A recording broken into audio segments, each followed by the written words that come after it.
Yo, what's up, everybody? I know it's been a long time since the last video, and I'm really sorry for that. I'm going to try to keep them more consistent. I'm about to go into summer. I have a couple more finals left. Um, but after that, I don't know. Hopefully I can get them out consistently. I don't know. But we have multiple days that I have to talk about now. I think we have game 6 and 7 of Clippers Mavericks. We have game 1 of Hawks 76ers. We have game 1 of Nets Bucks, and we have game 6 of Nuggets Blazers and game 6 of Lakers Suns. So a lot of basketball to talk about. We'll start off with game 6's.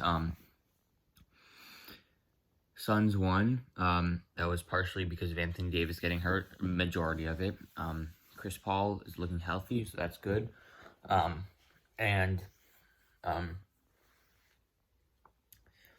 LeBron, I think he's getting to the point where he is not the most dominant player in the NBA. I would not even put him top 5. I've kind of been a LeBron hater, but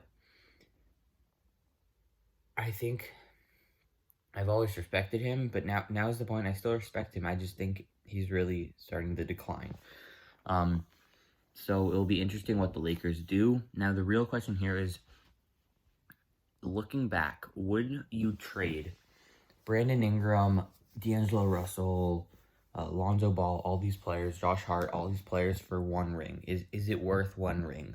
A possible future of many rings is it unknown? Is that worth the one ring? Personally, I don't know. That's a question for all of you to answer. However you want and whatever. Clipper shirt. Next we have Blazers Nuggets, and like I said, Blazers were not able to come back after that game 5 loss. Too drained. Dame did not have enough energy, and they lost. Then next, so the end of those series. Now those series are playing each other. I think the Suns win this. I think matchup wise, I hope DeAndre Ayton can attempt to contain Jokic. I know no one can fully contain him, but maybe DeAndre Ayton can do a little bit. And then Jamal Murray missing is really a big issue for the Nuggets. So I predict, I guess, Suns in 5 or 6. Then next we have the Celtics Bucks. I really expected the Bucks to go out and win this game. I was not able to catch at any of the game, actually. But from what I've seen, it seems like the Nets won even without James Harden. Yeah, so James Harden was ruled out of game 2 earlier today, which sucks. But James Harden being out is tough, and maybe the Nets don't even need him, but hopefully he can come back soon, and that's all good. Then we had first game today, Hawks 76ers. Hawks won. So actually, I went to the Clippers game today, which game 7 Dubs. But at the game, we were kind of in a seat and we were watching the Hawks 76ers at the end. The 76ers really came back, almost won, but then Ice Trey lobbed up to John Collins and one dunk. Really iced out the game. Hawks were up by a ton and almost lost the lead. Trae Young in the second half cooled down a little bit. The question is, does Ben Simmons guard Trae Young? He wasn't at the beginning, then he switched on, got 2 quick fouls, and that's just what Trae Young does. He draws fouls. But for that series, I don't think the Hawks can win it. I mean, it would be fun if they did. I really like how the Hawks are kind of the villains of the NBA right now. It's a fun story to keep up with. But I think the 76ers take this in 5 or 6. Maybe 7. Maybe Hawks win. That would be, who knows. And last, we had the Clippers beating the Mavs at home.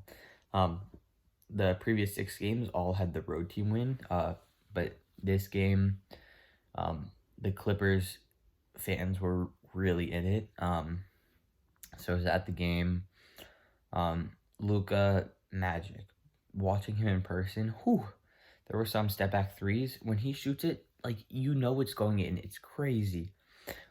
He was really hot in the first half, dropped 29 in the first half, almost 20 in the first quarter. Couldn't make two free throws to hit 20 or 30. Um, but Luka is magical, great future to come. See, the question is what to do in the offseason.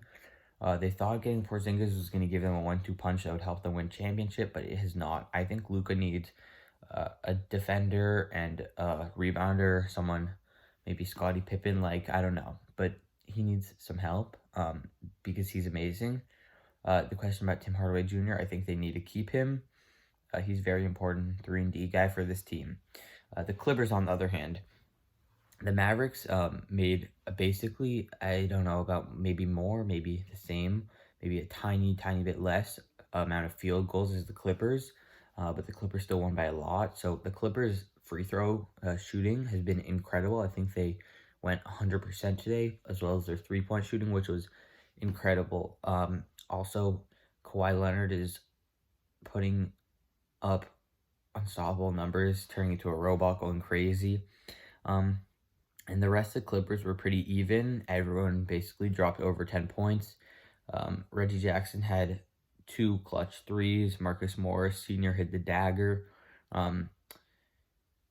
Crowd went wild. That was a really fun moment. Whatever. Point is, new series. We have the Clippers playing the Jazz. I think this is going to be a fun series. I think the Clippers match up pretty well. Paul George will probably guard Donovan Mitchell. I don't know. This series, Ty Lue made some great coaching adjustments. Zubac really did not play very much in the later games. Playing Luke Kennard had really helped in the past 2 games. He did not play in the first major part, like the first 5 games of the series, but he played in Game 6 and 7. In Game 7 today, he really helped, as well as Terrence Mann, who brought a ton of energy. So I think the Clippers could win this series. I think they have good matchups. I think I'm going to go Clips in 6 or Jazz in 7. So that will do it for me today. I'm sorry for missing the uploads, but I think we'll be back onto it soon. This was great, a lot of fun. Thank you all for watching. If you do, I hope you like this. Please stay safe, wear a mask, and I'll see y'all later. Peace.